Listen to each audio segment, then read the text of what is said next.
Dreams অসমৰ নতুন ভিডিঅ'লৈ আপোনালোকক স্বাগতম জনাইছোঁ। আজিৰ ভিডিঅ'ত আপোনালোকক জনাম আইগট কৰ্ময়োগী এপত কেনেকৈ সাইন ইন কৰিব পাৰিব। যেহেতু চাৰ্ভিচটো আপোনাক জনাব বিচাৰিছোঁ, প্ৰতিজন চৰকাৰী কৰ্মচাৰীয়ে বাধ্যতামূলকভাৱে আইগট কৰ্ময়োগী এপত আপোনালোকে ৰেজিষ্টাৰ কৰিব লাগিব আৰু সাইন ইন কৰি এটা কোৰ্ছ আপোনালোকে কমপ্লিট কৰিব লাগিব। কোৰ্ছটো কমপ্লিট কৰাৰ পিছত আপোনালোকৰ এখন চাৰ্টিফিকেট লাভ কৰিব আৰু চাৰ্টিফিকেটখন আপোনালোকে ডাউনলোড কৰি লগত ৰাখিব লাগিব। সো ইয়াৰ বাবে কি কৰিব লাগিব, পোনপ্ৰথমে আপোনালোকে ৰেজিষ্টাৰ কৰিব লাগিব। যেহেতু যিসকল চাৰ্ভিচত ৰেজিষ্টাৰ কৰা নাই তেওঁলোকে ৰেজিষ্টাৰ কৰিব লাগিব। ৰেজিষ্টাৰ কৰাৰ ক্ষেত্ৰত বহুতো অসুবিধা দেখা দিছে। কিমানখিনি অসুবিধা আছিলে, আটাইখিনি অসুবিধা মই এই ভিডিঅ'টো সলভ কৰিবলৈ চেষ্টা কৰিম। সো আপোনালোকে ভিডিঅ'টো শেষলৈকে চাই থাকিব। আইগট কৰ্ময়োগী এপটো আপোনালোকৰ মোবাইলত ডাউনলোড কৰিব লাগিব। ডাউনলোড কৰিবলৈ আপোনালোকে প্লে ষ্ট'ৰত যাব। প্লে ষ্ট'ৰত গৈ আপোনালোকে চাৰ্চ কৰিব লাগিব আইগট কৰ্ময়োগী এপ বুলি। তো চাৰ্চ কৰাৰ পিছতে আপোনালোকে এইদৰে দেখিবলৈ পাব। মই পূৰ্বতেই যিহেতু মই ডাউনলোড কৰা আছে সেয়েহে মই ইয়াতে অপেন দেখাই আছে। যদিহে আপোনালোকে ডাউনলোড কৰা নাই তেন্তে আপোনালোকে ডাউনলোড কৰি ল'ব। মই অপেনত ক্লিক কৰিছোঁ। অপেনত ক্লিক কৰাৰ পিছতে আপোনালোকে দুটা অপশ্যন পাব, ৰেজিষ্টাৰ আৰু সাইন ইন। সো আপোনালোকে প্ৰথমে সাইন ইনত ক্লিক কৰিব। সো সাইন ইনত ক্লিক কৰাৰ পিছতে আপোনালোকে দেখিবলৈ পাইছে log in with password and log in with OTP। So আপোনালোকে যিহেতু ৰেজিষ্টাৰ কৰা নাই সো আপোনালোকে এইকেইটা অপশ্যনত আপোনালোকে স্কিপ কৰিব বৰ্তমান। সো আপোনালোকে ইয়াৰ বাবে আপোনালোকে স্ক্ৰীনখন কিছু তললৈ চাব। আপোনালোকে এটা অপশ্যন পাব ৰেজিষ্টাৰ হিয়াৰ বুলি এটা অপশ্যন আছে। সো আপোনালোকে ৰেজিষ্টাৰ হিয়াৰ অপশ্যনটোত ক্লিক কৰিব। ইয়াত ক্লিক কৰাৰ পিছতে আপোনালোকে তলত আৰু এটা অপশ্যন আছে ক্লিক হিয়াৰ টু ৰেজিষ্টাৰ। সো আপোনালোকে পুনৰ ক্লিক হিয়াৰ টু ৰেজিষ্টাৰ ক্লিক কৰিব। ইয়াত ক্লিক কৰাৰ পিছত আপোনালোকে দুটা অপশ্যন পাব, চেণ্টাৰ এণ্ড ষ্টেট। যে আপোনালোকে যিহেতু ষ্টেট গভৰ্ণমেণ্টৰ এমপ্লয়ী হ'লে আপোনালোকে ষ্টেটটো চিলেক্ট কৰিব। মই ষ্টেট চিলেক্ট কৰিছোঁ। ষ্টেট চিলেক্ট কৰাৰ পিছতে আপোনালোকৰ ষ্টেটটো চিলেক্ট কৰিব। মই আছাম চিলেক্ট কৰিছোঁ। ইয়াৰ পিছতে ডিপাৰ্টমেণ্ট আপোনালোকে চিলেক্ট কৰিব লাগিব। বিভিন্ন অপশ্যনসমূহ আছে, আপোনালোকে স্ক্ৰীনখন কিছু তললৈ চাব। আপোনালোকৰ যিটো ডিপাৰ্টমেণ্ট হয় আপোনালোকে সেইটো ডিপাৰ্টমেণ্ট আপোনালোকে চিলেক্ট কৰিব। মই যিহেতু স্কুল এডুকেশ্যন চিলেক্ট কৰিম। ইয়াৰ পিছত আপোনালোকে অৰ্গেনাইজেশ্যন চিলেক্ট কৰিব লাগিব। অৰ্গেনাইজেশ্যনটো আপোনালোকে দেখিবলৈ পাইছে ইয়াতে কেইবাটা অপশ্যন আছে। এই অপশ্যনসমূহৰ ভিতৰত আপোনালোকৰ যোনটো অপশ্যন হয় আপোনালোকে সেইটো চিলেক্ট কৰিব। ইয়াৰ পিছতে আপোনালোকে ডেজিগনেশ্যন চিলেক্ট কৰিব লাগিব। ডেজিগনেশ্যন আপোনালোকে ইয়াত চাৰ্চ কৰিব পাৰে। এছিষ্টেণ্ট টিচাৰ মই চাৰ্চ কৰিছোঁ, এছিষ্টেণ্ট টিচাৰ। ইয়াতে মই ক্লিক কৰি দিছোঁ। যিটো হয় আপোনালোকে সেইটো চিলেক্ট কৰিব। ইয়াৰ পিছতে আপোনালোকে এটা ইমেইল এড্ৰেছ দিব লাগিব। যিহেতু ইয়াত জিমেইল এড্ৰেছ আপোনালোকৰ নহ'ব, তাৰ বাবে কি কৰিব লাগিব, আপোনালোকে তলত এটা অপশ্যন দেখিছে MOD ক্লিক হিয়াৰ। যিটো আপোনালোকে নডেল টিচাৰক আপোনালোকে যোগাযোগ কৰিব লাগিব। নডেল টিচাৰ যোগাযোগ কৰাৰ পিছতে আপোনালোকৰ যিটো ইমেইল এড্ৰেছ হয় সেই ইমেইল এড্ৰেছটো তেওঁক দিব লাগিব। তেওঁ সেই ইমেইল এড্ৰেছটো ৰেজিষ্টাৰ কৰি দিব। ৰেজিষ্টাৰ কৰাৰ পিছতহে আপোনালোকে ইয়াতে ৰেজিষ্টাৰ লগ ইন কৰিব পাৰিব। সো দেখিবলৈ পাইছে আপুনি ইয়াতে ক্লিক হিয়াৰ বুলি এটা অপশ্যন আছে। ইয়াত যদি আপুনি ক্লিক হিয়াৰ আপোনালোকে অপশ্যনত ক্লিক কৰে সো আপোনালোকে কি দেখিবলৈ পাব। সো ক্লিক হিয়াৰটো অপশ্যনত দেখিবলৈ পাইছে। ইয়াতে প্ৰথমে আপোনালোকে চাৰ্চ কৰিব লাগিব আছাম বুলি।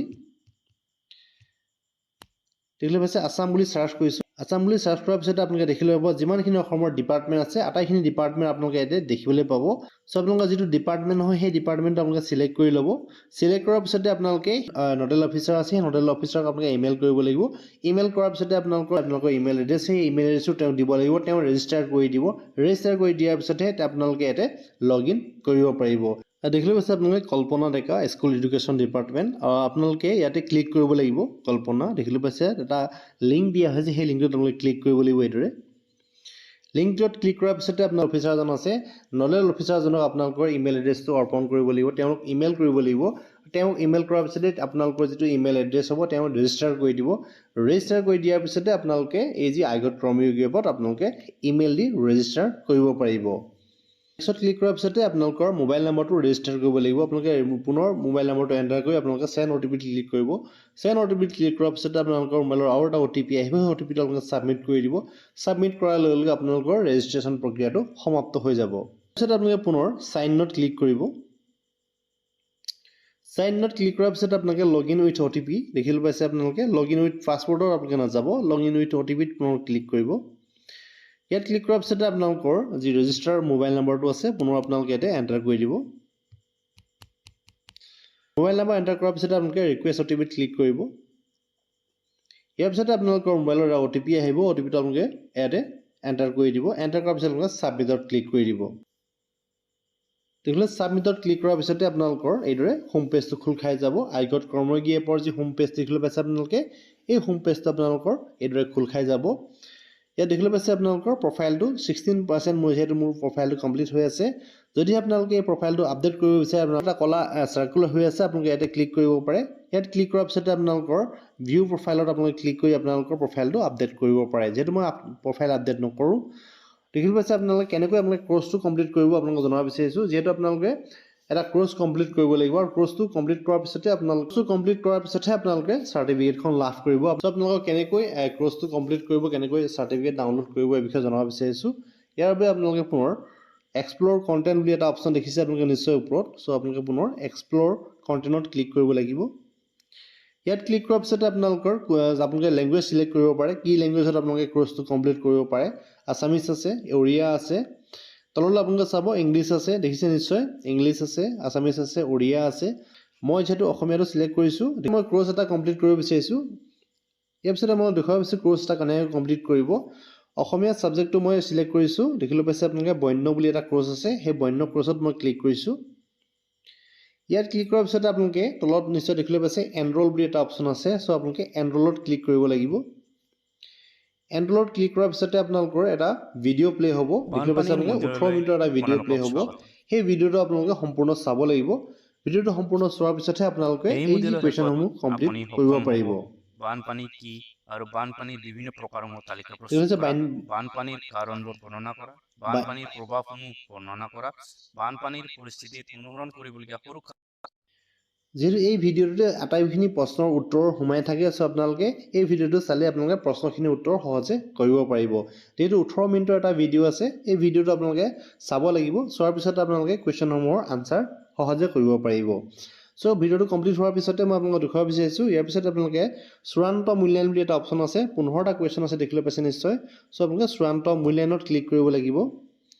চূড়ান্ত মূল্যায়নত ক্লিক কৰাৰ পিছতে আপোনালোকে তলত দেখিলে পাইছে ষ্টাৰ্ট এছেছমেন্ট বুলি এটা অপচন আছে সো আপোনালোকে পুনৰ ষ্টাৰ্ট এছেছমেন্টত ক্লিক কৰিব লাগিব ষ্টাৰ্ট এছেছমেন্টত ক্লিক কৰাৰ পিছত আপোনালোকে 1 by 1 15টা কোৱেশ্চন হ'ব এই 15টা কোৱেশ্চন আপোনালোকে কমপ্লিট কৰিব লাগিব ইয়াত দেখিলে পাইছে আপোনালোকে মিনিমাম 50% আপোনালোকে পাব লাগিব মিনিমাম 50% লাভ কৰিলেহে আপোনালোকে এই যে কোৰ্সটো আপোনালোকে কমপ্লিট কৰিব আৰু সাৰ্টিফিকেট লাভ কৰিব সো আপোনালোকে ইয়াতে 15 মিনিট লাভ কৰিব 15টা কোৱেশ্চন বাবদ আপোনালোকে ইয়াত দেখিলে পাইছে 1 নম্বৰ কোৱেশ্চনত কি লিখা হৈছে আপোনালোকক জনাব বিচাৰিছো বান কিয় নহয় যে বান এই চাৰিটা যি অপচন আছে চাৰিটা অপচনৰ ভিতৰত কোনটো অপচন শুদ্ধ আপোনালোকে ইয়াতে সিলেক্ট কৰিব লাগিব যেহেতু অবৃষ্টি যেহেতু বৰষুণ নোহোৱাৰ বাবে বানপানী নহয় আছে আপোনালোকে ইয়াতে এই সাৰ্কুলত টিক কৰিব লাগিব সাৰ্কুলত টিক কৰাৰ পিছত আপোনালোকে নেক্সটত ক্লিক কৰিব লাগিব নেক্সটত ক্লিক কৰাৰ পিছত আপোনালোকে দ্বিতীয় কোৱেশ্চন আহিব দ্বিতীয় কোৱেশ্চনটো আপোনালোকে দেখিলে পাইছে ইয়াতে আপোনাৰ অঞ্চলত বানৰ সতৰ্কতা জাৰি হলে কি কৰা উচিত যেহেতু চাৰিটা অপচন আছে চাৰিটা অপচনৰ ভিতৰত যোনটো অপচন শুদ্ধ হয় আপোনালোকে হেতু ইয়াতে সিলেক্ট কৰিব লাগিব সিলেক্ট কৰি আপোনালোকে নেক্সট কৰি ইয়াতে 15টা কোৱেশ্চন সম্পূৰ্ণ কৰিব লাগিব সো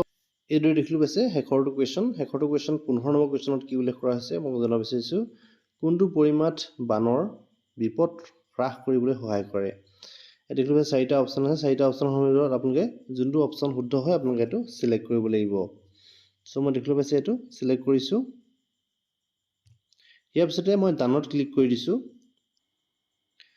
সো দেখিলে পাইছে ক্যালকুলেটিং দেখুৱাই আছে কিমান আপোনালোকে লাভ কৰিছে দেখিলে পাইছে ইয়াতে 15টাৰ ভিতৰত মোৰ 8টা শুদ্ধ হৈছে 7টা ৰং হৈছে মিনিমাম 50% আপোনালোকে লাভ কৰিলেহে এই কোৰ্সটোত আপোনালোকে পাস কৰিব যেহেতু মই 53% লাভ কৰিছো 53% লাভ কৰাৰ পিছতে মই যেহেতু কোৰ্সটো কমপ্লিট কৰিছো আপোনালোকে যদিহে আপোনালোকে টেষ্ট আপোনালোকে দিব বিচাৰিছে আপোনালোকে দিব পাৰে ইয়াৰ পিছতে মই কেনেকৈ সাৰ্টিফিকেট ডাউনলোড কৰিবলৈ আপোনালোকক জনাব বিচাৰিছো আপোনালোকে পুনৰ এই ওপৰত দেখিলে পাইছে মাই পাৰফৰমেন্স সামাৰি বুলি এটা কাৰ্চিন হৈ আছে আপোনালোকে পুনৰ ইয়াতে ক্লিক কৰিব ইয়াৰ পিছত আপোনালোকে এক্সপ্লোৰ দা অল কন্টেন্টত দেখিছে কাৰ্চিনডাল ইয়াত পুনৰ ক্লিক কৰিব ইয়াত ক্লিক কৰাৰ পিছত আপোনালোকে সাৰ্টিফিকেট কেনেকৈ ডাউনলোড কৰিব আপোনালোকক জনাব বিচাৰিছো ইয়াৰ বাবে আপোনালোকে পুনৰ মাই লাৰ্নিং বুলি এটা তলত অপচন পাব নিশ্চয় দেখিলে পাইছে মাই লাৰ্নিং বুলি তলত এটা অপচন আছে ইয়াত পুনৰ ক্লিক কৰিব ইয়াত ক্লিক কৰাৰ পিছত আপোনালোকে দুটা অপচন পাব দেখিলে পাইছে ইন প্ৰগ্ৰেছ আৰু কমপ্লিটেড যেহেতু মই কমপ্লিট কৰিছো আৰু মই কমপ্লিটত ক্লিক কৰিছো সাৰ্টিফিকেট শেয়াৰ আৰু সাৰ্টিফিকেট ডাউনলোড দুটা অপচন আছে মই যেহেতু সাৰ্টিফিকেট ডাউনলোড কৰিম সো মই পুনৰ ডাউনলোডত ক্লিক কৰিছো ডাউনলোড সাৰ্টিফিকেটত ইয়াত দেখিলে পাইছে আপোনালোকে এলাউ লিমিট এক্সেছৰ পুনৰ ক্লিক কৰিব লাগিব ইয়াত ক্লিক কৰাৰ পিছত আপোনালোকে ডানত ক্লিক কৰি দিব সো ডানত ক্লিক কৰাৰ পিছত আপোনালোকে ওপেন দেখিছে তলত এটা অপচন আছে ওপেনত পুনৰ ক্লিক কৰিব ওপেনত ক্লিক কৰাৰ পিছতে আপোনালোকৰ যেটো সাৰ্টিফিকেটখন এইদৰে আপোনালোকে চাবলৈ পাব তো দেখিলে পাইছে মোৰ সাৰ্টিফিকেটখন আপোনালোকে নিশ্চয় এইদৰে অতি সহজে আপোনালোকে ষ্টেপ বাই ষ্টেপ আপোনালোকে কৰ্ময়োগী এপত আপোনালোকে ৰেজিষ্ট্ৰেশ্যন কৰি লগতে চাইন ইন কৰি আপোনালোকৰ যিটো কোৰ্চটো কমপ্লিট কৰিব পাৰিব কোৰ্চটো কমপ্লিট কৰাৰ পিছতে আপোনালোকে চাৰ্টিফিকেট লাভ কৰিব ইমানখিনি আছিলে আশা কৰিছোঁ ভিডিঅ'টো আপোনালোক যথেষ্ট উপকৃত কৰিব ভিডিঅ'টো সকলোকে চাই থকাৰ বাবে আপোনালোকক পুনৰবাৰ ধন্যবাদ জনালোঁ